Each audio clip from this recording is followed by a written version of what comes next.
So, anong saysay nitong lugar na to? Ito yung Soulmate Park.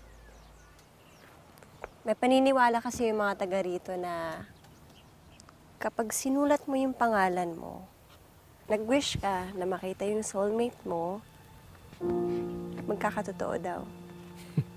We. Hindi nga.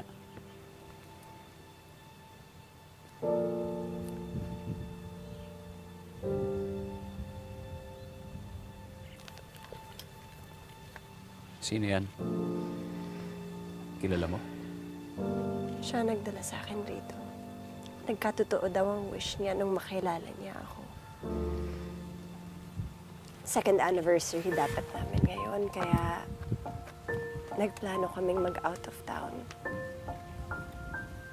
Dapat dadaan kami dito. Nasaan siya ngayon? Wala na. Lung cancer.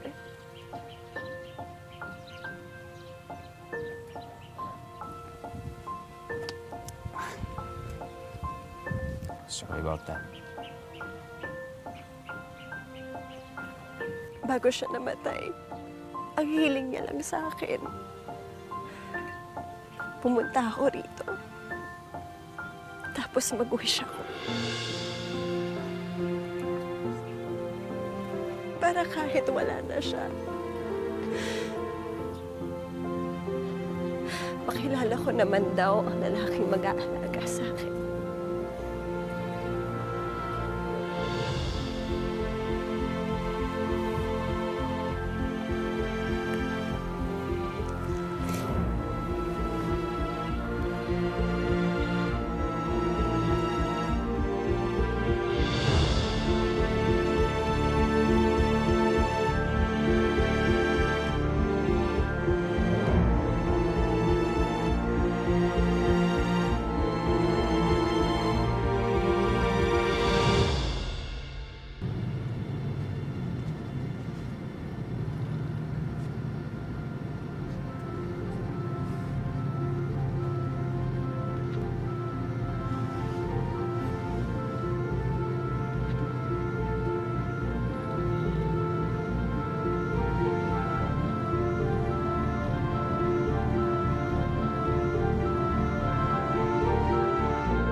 Oh, sige, sige.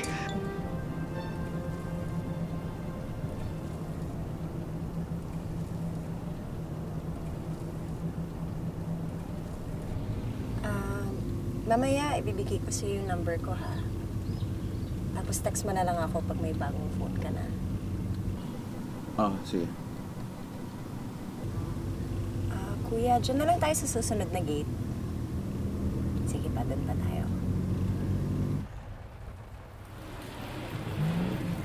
Tara, Pepe. Papakilala kita kay nanay. Para naman makabawi ako sa'yo. Okay? Tara.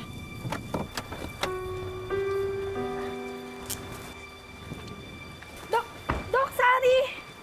Ano pong nangyari sa inyo? Alala na po ang mama at kuya mo. Okay lang ako. Ma'am! Ma'am, andito na po si Doc Sari! Diyan ka nakatira? Bakit? May problema ba? Okay. Sandali lang, ha?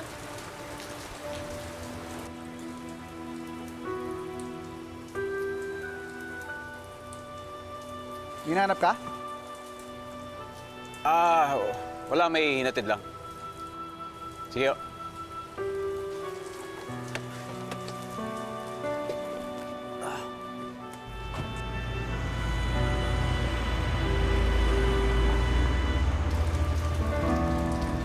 Kuya?